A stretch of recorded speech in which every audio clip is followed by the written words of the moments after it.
Sommige flieks praat met jou hart, met daardie menswees waarvan jy al vergeet het. Veral wanneer dit 'n ware verhaal is. In 1976 gaan G-onderwyser Engels in Argentinië tydens 'n staatsgreep. Hy red ook 'n pikkewyn se lewe. Die fliek The Penguin Lessons. Stel jou voor, 'n onnie wat moeg is vir klas gee, militariste wat die land oorneem en 'n pikkewyn wat tussen die soldate deurgesmokkel word en in die skool versteek word. Hy is 'n vredesimbool in 'n land wat uitmekaar geskeur is, maar hy bring vrede en liefde in koue harte.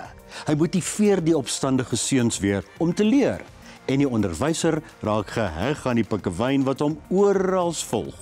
Dit is 'n lewegewende film wat jou geloof in die mensdom sal herstel. Die pragtige intieme The Penguin Lessons nou in teaters.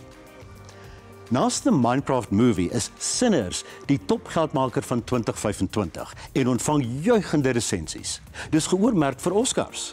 Maar dis nie 'n liefste tannie ons bring rosies fliek nie. Dit raak soms gewelddadig en daar is vampiere.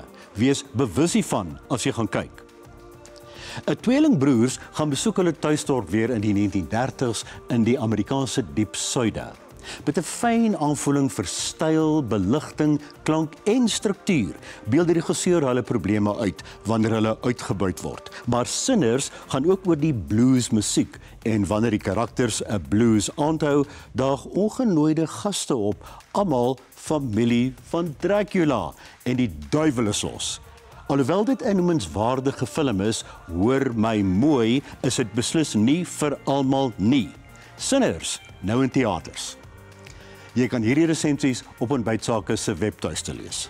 Volgende week praat ek oor Wicked Little Letters en 'n dokumentêr oor die Helderberg op Mnet. Ek groet tot dan.